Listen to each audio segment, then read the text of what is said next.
Rebonjour à toutes et à tous. Bienvenue pour cette expression donc spéciale rentrée littéraire.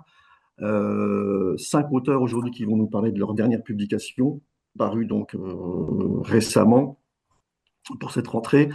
Ça représente donc quatre maisons d'édition différentes de la région. Et on va commencer tout de suite par Monsieur Laurent Sicone qui va nous parler de son ouvrage récemment paru qui s'appelle Le Maton et l'innocent aux éditions Donc oui, Gunten. le titre a changé. Le titre a changé. Ah, Donc pardon, ah c'est bah, je commence bien. les prisons de Lazare. Hein, tout le monde, si vous voulez. Voilà, les prisons de Lazare. C'était parce que c'était juste avant qu'il ne paraisse. Donc on a changé au dernier moment avec Jean-François Nézot, donc mon éditeur, aux éditions Gunten. Donc je vais vous parler effectivement de mon livre, qui est dans la collection Polar, donc en Bourgogne-Franche-Comté. En commençant par dire que les prisons de Lazare n'est pas à proprement parler un polar, je dirais. Il y a certes un crime, il y a certes une intrigue, une enquête, et ça installe un suspense tout au long du récit. Et puis à la fin, bien évidemment, la vérité éclatera comme elle éclate toujours. Euh, mais tout ceci, pour moi, n'est qu'un prétexte, finalement, euh, une façon d'embarquer le lecteur pour qu'il me suive. Et j'ai envie de lui transmettre une vision du monde. Et en l'occurrence, c'est une vision profondément humaniste que j'essaye de lui transmettre. Euh, Humaniste parce qu'en premier lieu, oui, quand j'écris, ce sont les personnages qui m'intéressent, les personnages, les liens qu'ils entretiennent, les personnages et ce qui se cache derrière leur apparence, la manière dont ils réagissent face à une situation, la façon dont ils se découvrent parfois et montrent une facette d'eux qui était différente de ce que le début du récit laissait entrevoir. Donc l'idée de départ de ce roman, c'est la volonté d'histoire, d'écrire une histoire qui se déroulerait dans le milieu carcéral. Cette idée, elle m'est venue après qu'un ami m'a raconté un court séjour en prison, donc, et son expérience entre ces quatre murs. Et ce que je voulais faire, c'est changer de point de vue par rapport à ce qui se fait parfois au cinéma ou en littérature sur l'univers carcéral, c'est-à-dire prendre le point de vue du gardien de prison et non pas le point de vue du détenu. Hein. Donc c'est ainsi que m'est venue l'idée de Lazare, donc le maton gentil, donc tel que l'appelle son copain Marcel, qui est patron de bistrot. Et bistrot qui a une place importante dans chacun de mes romans, toujours. C'est mon troisième roman. Donc pourquoi? Parce que les bistrots, c'est selon moi le lieu où les gens se présentent sous leur vrai jour, où il y a leur véritable humanité qui apparaît sans les codes de la bienséance qui parfois nous engoncent. Et je parle bien de bistrot, hein, pas de café moderne ou de brasserie avant-gardiste, le vrai bistrot de quartier avec les habitués et les gens de passage. Bref, je ferme la parenthèse du bistrot. Mon héros s'appelle Lazare, c'est un choix significatif. Mes héros sont toujours des personnages un peu blessés, des éclopés de la vie, mais qui, comme Lazare, quelque part, sont en quelque sorte des survivants et se relèvent et continuent à avancer coûte que coûte et à marcher. Et Lazare marche beaucoup dans ce roman. Il est sans cesse en mouvement. Il est donc surveillant à la maison d'arrêt de Dijon. C'est à Dijon, mais ça pourrait se passer ailleurs. Hein. J'ai choisi de changer les noms, mais même si on reconnaît les quartiers, parfois, mais j'ai voulu donner une dimension un peu universelle, même si, en l'occurrence, je suis de Dijon, et ça se passe à Dijon. Donc Lazare, c'est le narrateur. Mes personnages sont toujours le... J'écris toujours à la première personne, ça vient naturellement. Sans doute parce que les personnages et les narrateurs me ressemblent un petit peu. Alors en gros, le pitch de cette histoire, c'est que Lazare voit débarquer dans sa prison donc un jeune détenu de 18 ans. Et pour des raisons qu'on découvrira, il est persuadé de son innocence et va tenter de la prouver, cette innocence, et de confondre les véritables coupables. Donc, dans cette quête et cette mission qu'il s'est fixée pour des raisons qu'on découvrira également, il sera aidé par des amis. Donc, l'amitié, c'est aussi quelque chose d'essentiel dans mes romans comme dans ma vie. Et celui-ci, d'ailleurs, est dédié aux amitiés réelles et à l'amour, le vrai. parce que finalement, à part ça, il n'y a pas grand-chose d'autre dans la vie. Et donc il y a de l'amour aussi dans ce roman, forcément, ça c'est mon petit côté fleur bleue. Euh, mais au-delà de ça, mon histoire sert également prétexte à dépeindre une réalité sociale parfois un peu sordide, une société qui parfois dysfonctionne.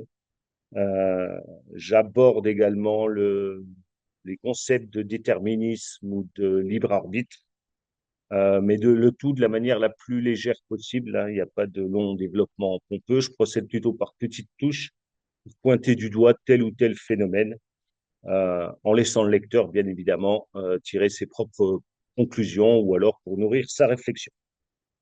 Euh, donc avec le recul nécessaire et toujours une pointe d'ironie quand même, parce que l'humour, c'est quelque chose d'important, c'est une des composantes de mon écriture, dans les dialogues, dans la vision que les personnages ont de certaines situations, dans la description des personnages ou les liens qu'ils entretiennent.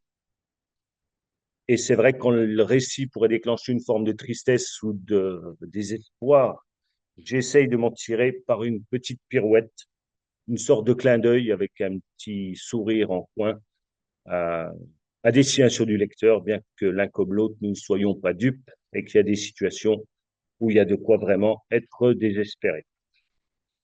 Et enfin, j'aime qu'une sorte de justice se fasse à la fin, morale ou non, peu importe. Et j'aime également quand une histoire se termine en chanson, et c'est Eros Ramazzotti qui clôt le récit avec sa chanson Cose della vita, et qui dit Je suis toujours debout, hein, io sto ancora in piedi, à l'instar de Lazare finalement. Donc voilà, ce roman dont j'ai fini de parler paraît donc de la collection Crime des éditions Gunten aux côtés de trois de mes confrères.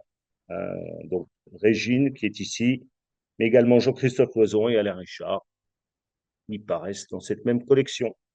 Voilà.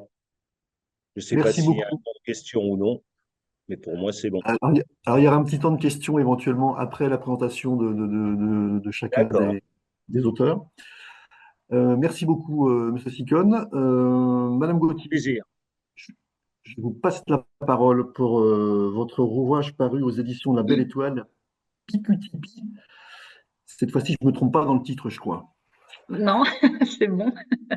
Bonjour à tous. Merci de m'avoir proposé de vous rejoindre ce matin. Je vous présente mon premier roman, Picutini. Voilà. Effectivement, il est paru en mars aux éditions de La Belle Étoile, donc un éditeur régional qui se trouve à Lons-le-Saunier. Donc c'est mon premier roman. Alors je vais essayer d'en parler le mieux possible. Donc en fait, c'est l'histoire d'une jeune femme qui s'appelle Gabrielle et qui est amérindienne. Donc elle vit dans une réserve dans le nord du Québec, au milieu de la forêt, dans un endroit complètement perdu, au bord d'un lac. Et donc en fait, elle est un petit peu entre deux mondes puisqu'elle est métisse et elle connaît pas vraiment ses origines. Elle connaît pas sa mère qui est morte peu après sa naissance et son père apparemment était un blanc de passage.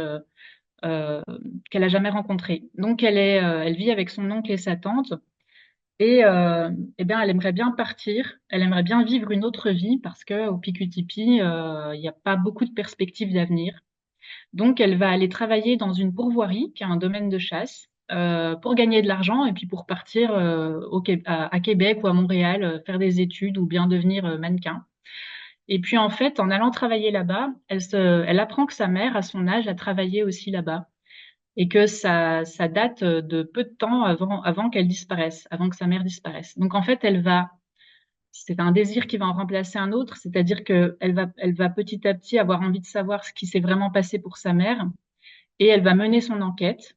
Et donc ça va la conduire à découvrir un certain nombre de choses sur son passé, sur sa famille, voilà. Et puis donc je vous raconte pas la suite, mais en gros c'est une sorte de roman psychologique. Il y a le point de vue de Gabrielle qui est prédominant, mais il y a aussi le point de vue d'autres personnages. C'est-à-dire que petit à petit, au fur et à mesure, l'histoire, elle se tisse à travers, c'est comme un puzzle, hein. On comprend petit à petit ce qui s'est passé à travers l'histoire de chaque personnage et à partir de leur débat moral intérieur. Donc ça, c'était pour moi important d'avoir des personnages tout en ombre et en lumière, tout en contraste, avec une psychologie assez poussée. Moi, ça, c'est ça qui me plaît dans mes romans, même si je pense que peut-être que pour les prochains, elle sera encore plus poussée, parce que là, c'était un premier roman. Donc voilà, donc c'est vraiment la quête d'une jeune femme sur son identité, sur ses origines. Euh, Comment est-ce qu'en fait, elle a 18 ans, hein, donc elle est jeune, mais en même temps, elle a une certaine maturité. Comment est-ce qu'on s'identifie ou pas au monde qui nous entoure? Comment est-ce qu'on se libère d'un certain nombre de carcans, qui soient culturels ou qui soient familiaux, ou voilà, comment est-ce qu'on arrive à avoir sa propre vision de ce qu'on veut faire dans la vie, c'est-à-dire avoir un rêve qui nous appartienne à nous et qui soit pas le rêve de quelqu'un d'autre qui nous a été transmis. Donc il y a toutes ces questions-là que j'ai voulu explorer à travers ce premier roman. Euh, voilà, qu'est-ce que je peux vous dire d'autre? Moi, le contexte dans lequel je l'ai écrit, en fait, j'ai fait un stage au Québec, dans la forêt boréale, un stage de 7 mois. Je travaillais au bureau du forestier en chef du Québec. Et en fait, pendant ce stage, il m'est apparu vraiment qu'il y avait des mondes qui vivaient en silos. Donc, notamment les Premières Nations qui vivaient dans une réserve à côté de Roberval, là où je faisais mon stage. Et puis toute la communauté blanche, hein, la communauté donc des descendants des colons en fait, hein, qui étaient installés là depuis plus ou moins longtemps. Et en fait, ces communautés ne pouvaient pas se rencontrer, pas vraiment, en dehors d'événements touristiques, entre guillemets. Et encore, les personnes qui allaient, par exemple, au powo ou aux manifestations qui étaient organisées par les réserves, c'était aussi beaucoup de gens qui venaient faire un week-end, des citadins, en fait, hein, pas forcément des gens du coin. Euh, donc, moi, j'ai vraiment, j'ai toujours été intéressée par les Premières Nations. C'est vraiment toujours quelque chose qui m'a passionnée. Euh, et là, je voyais que j'étais un peu frustrée de pas pouvoir du tout pénétrer dans cet échange, dans cette réserve en fait qui était à côté, autrement que simplement en visitant comme une touriste. Euh, et en étant au bureau du forestier en chef, en fait, forcément, ces communautés étaient invitées à participer au débat d'une forêt durable.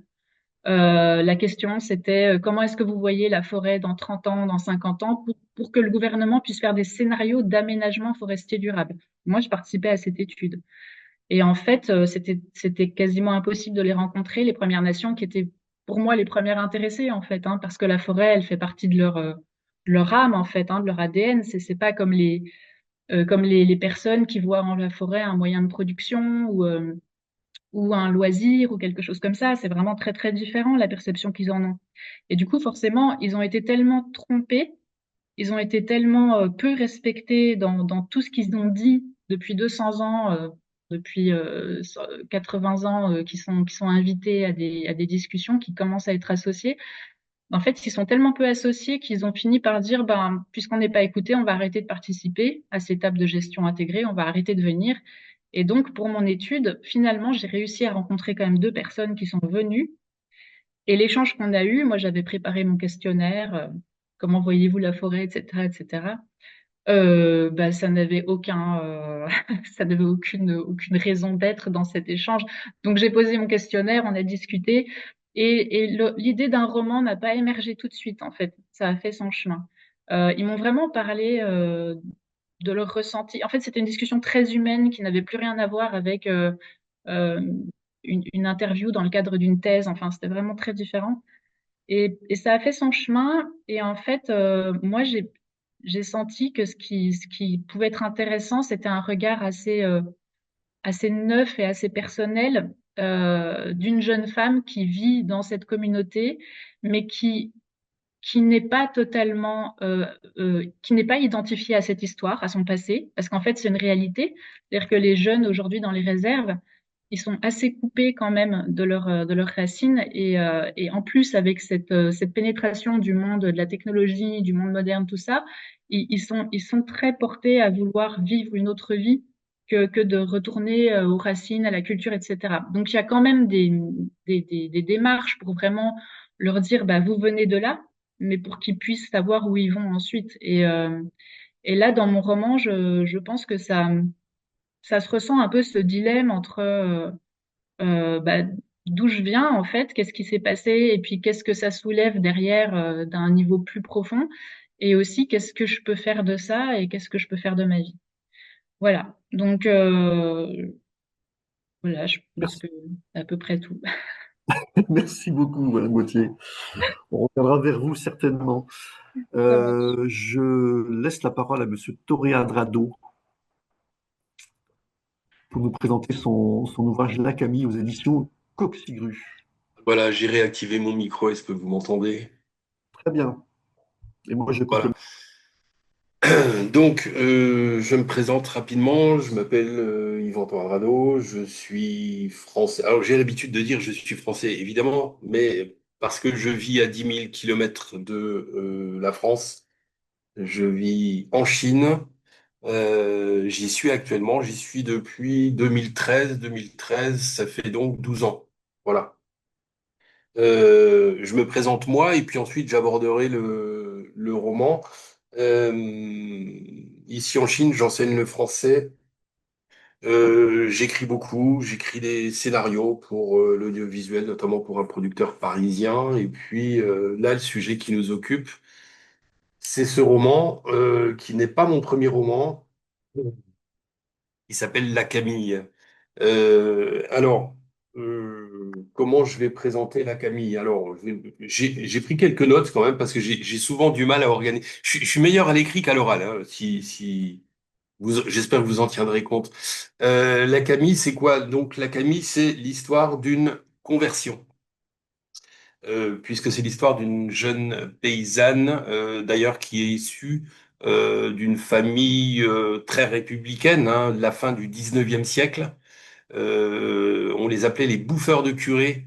Donc voilà, ils sont très républicains, mais c'est l'histoire d'une conversion puisque cette jeune paysanne finalement va rentrer dans les ordres et va quasiment prendre la place d'une sainte dans sa communauté. L'histoire d'une conversion, c'est aussi l'histoire d'une transformation, ou plutôt de transformation au pluriel, puisque cette jeune paysanne naïve va être soupçonnée d'avoir été mère meurtrière et d'avoir tué son enfant, ce qui va lui causer évidemment pas mal de soucis. Elle va se retrouver au cachot, en prison. Et puis de mère meurtrière, elle va devenir quasiment une sainte. Voilà, des transformations, on passe d'un excès à l'autre. Euh, j'ai choisi de développer ce personnage de cette façon parce que j'ai voulu, en écrivant ce roman, aussi m'intéresser à l'histoire de la France de la fin du 19e siècle. C'est une période assez particulière. Je vais pas vous donner un cours d'histoire, d'ailleurs, il faudrait être professeur pour ça. C'est la Troisième République, beaucoup de mouvements anticléricaux, donc c'est la République qui s'affirme. Euh, c'est la période où il y a ce qu'on appelle la libéralisation de la presse, d'accord? Liberté d'opinion. C'est une période où le monde rural devient plutôt un monde urbain, donc il y a un mouvement de population. C'est une période où bah, finalement donc les activités d'agriculture deviennent plutôt des activités d'industrie puisqu'on est dans la seconde révolution industrielle. C'est aussi la période de l'affaire Dreyfus. C'est une période très particulière quand on s'y intéresse. Cette fin du 19e siècle en France. Et ce sont les prémices de tout ce qui a fait finalement le XXe siècle. Et c'est en s'intéressant, je pense, à une période de l'histoire de France qui est particulière, comme celle-ci, qu'on comprend mieux finalement ce qui s'est passé par la suite, c'est-à-dire pendant le XXe siècle notamment. Pour parler de la Camille, alors je vais vous faire un pitch. Je vais être assez court parce que j'aurais du mal à développer beaucoup de choses. Cette jeune paysanne donc découvre tardivement, à l'âge de 18 ans, qu'elle a cette faculté de pouvoir entendre et voir des morts. Voilà. On parle de dons de clairvoyance, dons euh, de cette perception des voix qui parlent. Très souvent, on a tendance à prendre ces gens pour des fous, à vouloir les soigner. Voilà. Mais dans le cas de Camille, plusieurs fois au cours du roman, on se rend compte que ce qu'elle dit, malheureusement, est très cohérent et correspond à une réalité qui dépasse évidemment tout. Je pense à son avocat qui va l'aider quand elle sera au cachot, et à tous ces gens qui se mettent à la voir comme quelqu'un de presque dangereux aussi, qui dit des choses qui sont difficiles aussi à entendre. Voilà, je ne vais pas vous raconter toute l'histoire.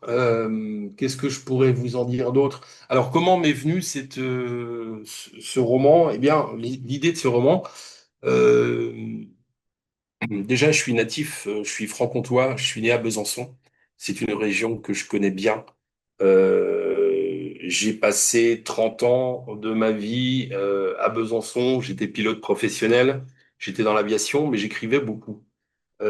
Et puis, je me suis installé au début des années 2000 dans la vallée de la Loue. Je ne sais pas si quelques-uns la connaissent, cette vallée de la Loue. Et puis, c'est vrai que je la connaissais aussi, mais y vivre, pour moi, c'était une expérience un peu différente. Et puis, je crois que cette vallée de la Loue, cette nature, les gens, les rencontres, je crois que tout ça a construit ce roman. Alors, et je m'arrêterai là. Ce qui a vraiment déclenché l'écriture, l'idée de ce roman, c'est que j'avais deux chiens à cette époque-là, que je promenais au bord de la Loue. Donc, et une fin d'après-midi d'hiver, j'ai malheureusement découvert une dame qui s'était noyée dans la rivière. J'ai alerté et puis on a pu récupérer cette dame. Alors ça, c'est la réalité et c'est ce que je transmets un peu dans mon roman. Puisque, pour expliquer, je terminerai peut-être là-dessus, en fait, ce roman est construit sur deux époques différentes. L'histoire centrale de cette Camille, qui va devenir d'ailleurs sœur Jeanne-Marie par la suite, l'histoire centrale de Camille, autour de cette histoire centrale, j'ai développé aussi l'histoire de son auteur. Puisque finalement, alors l'histoire de son auteur, elle se passe pas à la fin du 19e siècle, hein, c'est une période contemporaine aujourd'hui, puisque ces deux histoires sont finalement très liées. Voilà.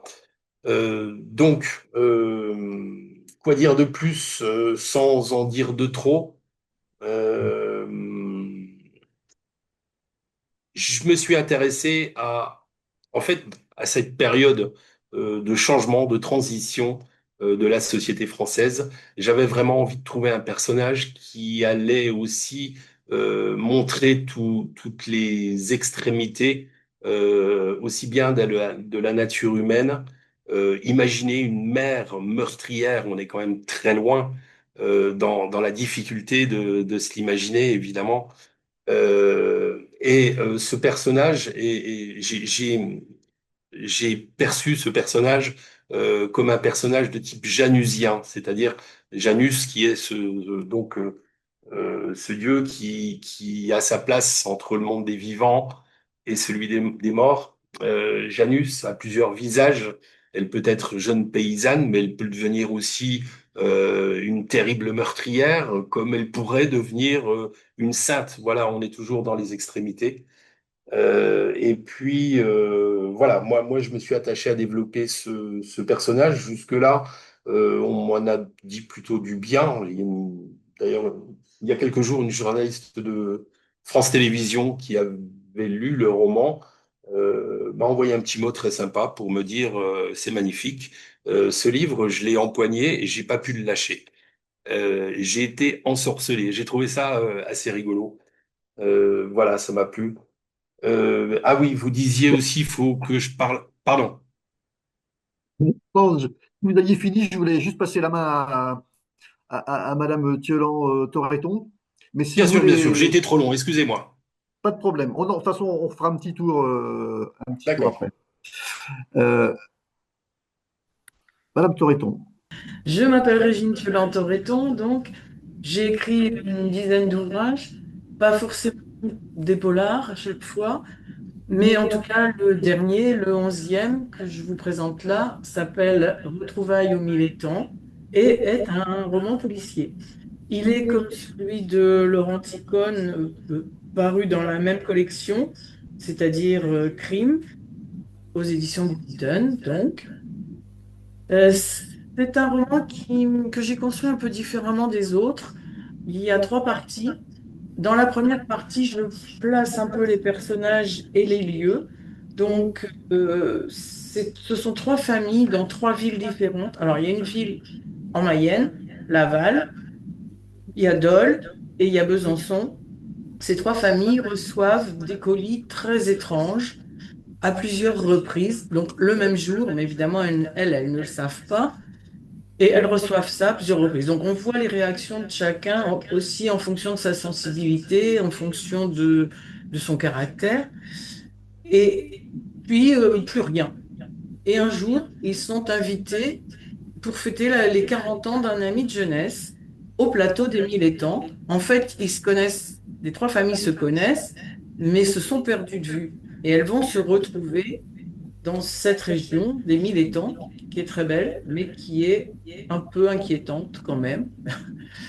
Et donc là, les retrouvailles ne vont pas se passer comme prévu, évidemment.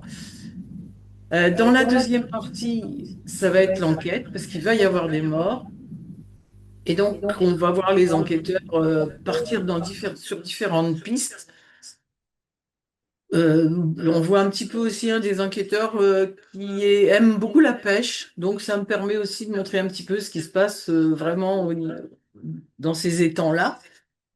Et donc, la troisième partie, ce sera surtout la personnalité de l'assassin. On va progressivement se rapprocher de lui. Il va pas faire de difficultés d'ailleurs, mais on va vraiment comprendre là la violence de certains actes quand on est jeune, qui vont ressurgir et qui vont effectivement être très douloureux. Ils ont été très douloureux pour une personne et ils vont l'être pour les trois familles en question.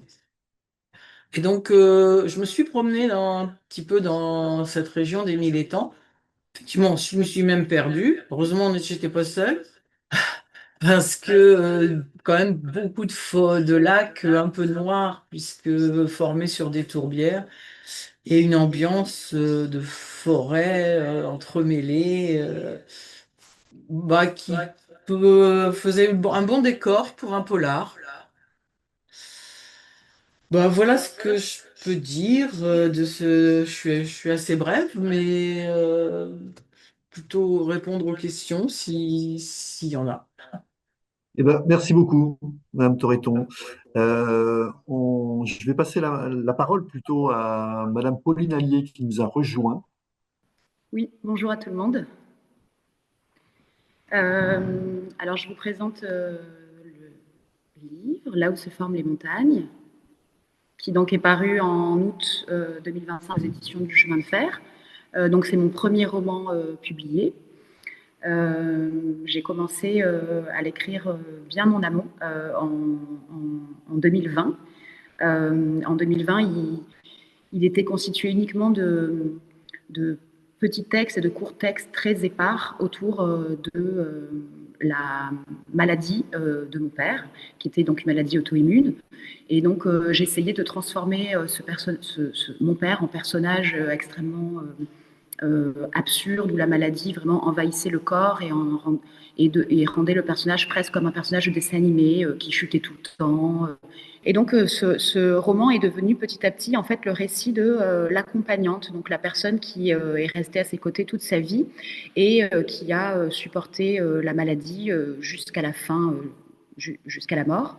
Et donc ce roman est vraiment centré sur regarder la maladie, mais d'un point de vue oblique, celui de la personne donc qui accompagne. Là où se forment les montagnes, donc il y a une voix, c'est un monologue, c'est la voix de cette femme qui a accompagné cet homme malade pendant 45 ans à peu près. Et elle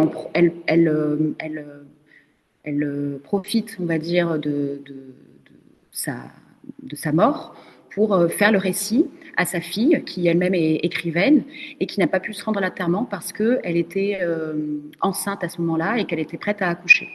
Et donc, cette absence, ça fait que sa mère a profité de cette absence pour lui faire le récit de l'enterrement et de manière plus large de la fin de vie de son père, de sa maladie et de plein de choses en fait qui étaient invisibles aux yeux de tout le monde, étaient dit que dans un cercle extrêmement réduit, celui du couple, et de comment la maladie se vit dans l'intimité.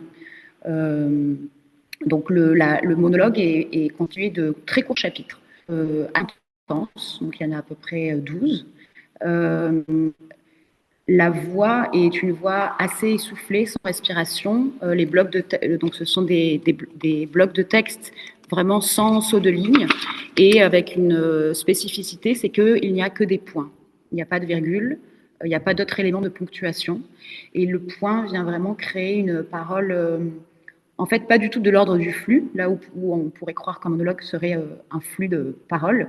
Là, c'est vraiment une sorte de parole hachée, hachurée, et surtout avec plein de retours en arrière et en avant, enfin plein de changements dans le temps. C'est-à-dire que la personne va à la fois parler du passé, mais elle va à la fois parler du présent, et tout ça sur une même ligne, on va dire. Et on va aussi avoir accès à ses pensées, mais le fait qu'il n'y ait que des points va mettre ça sur un même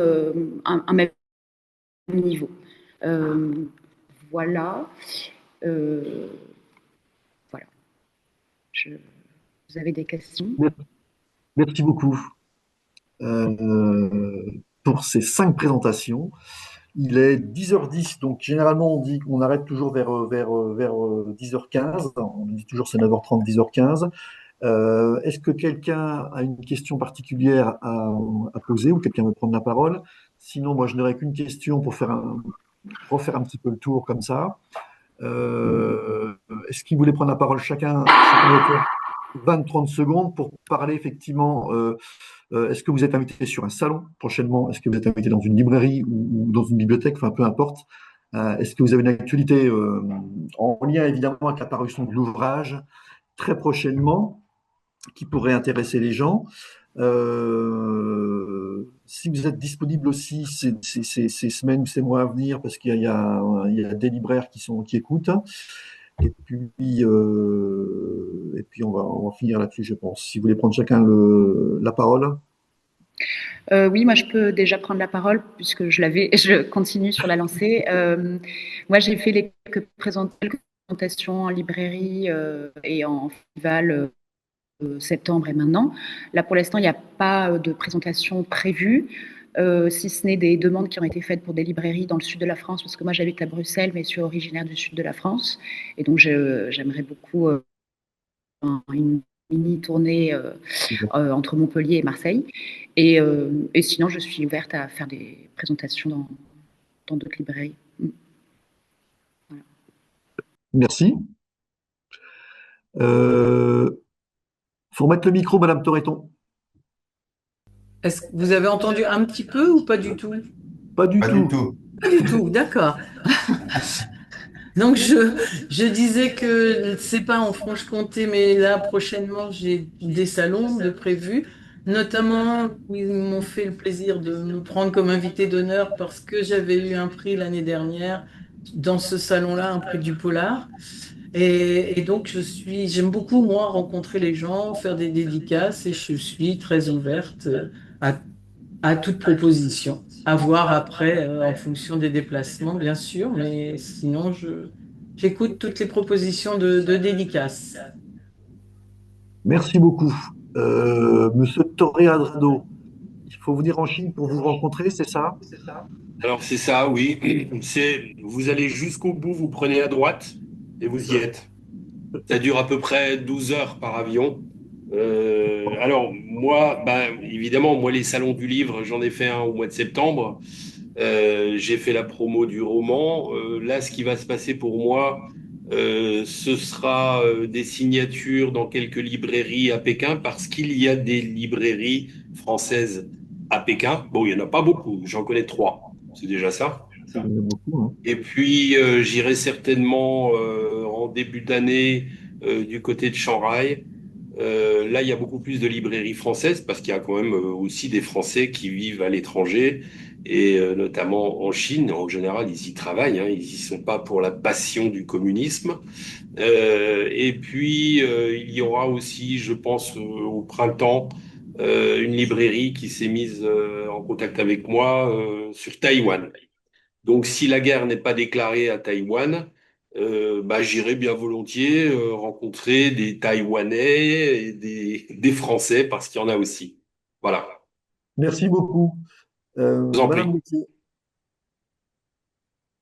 Oui, donc moi j'ai ce week-end, donc le week-end qui vient, un événement à Foucheran, à côté d'Ornans. Donc ça va durer 2 jours. Apparemment c'est un événement qui est très apprécié des éditeurs, du public. Donc voilà, ça va être sympa. Ça s'appelle Livre en campagne.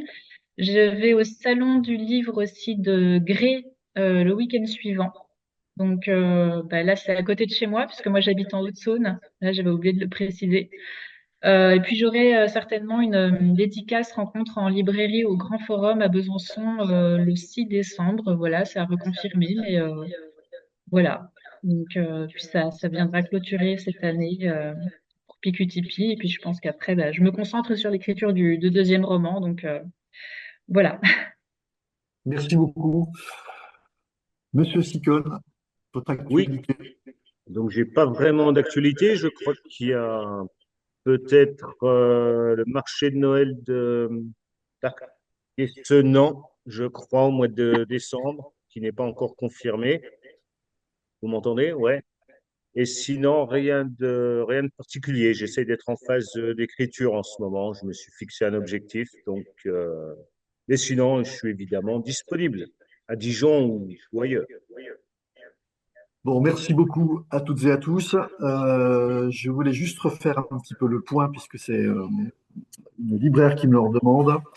Nous avons entendu Laurent Sicone pour Les Prisons de Lazare aux éditions Gunten de la collection Crime en Franche-Comté.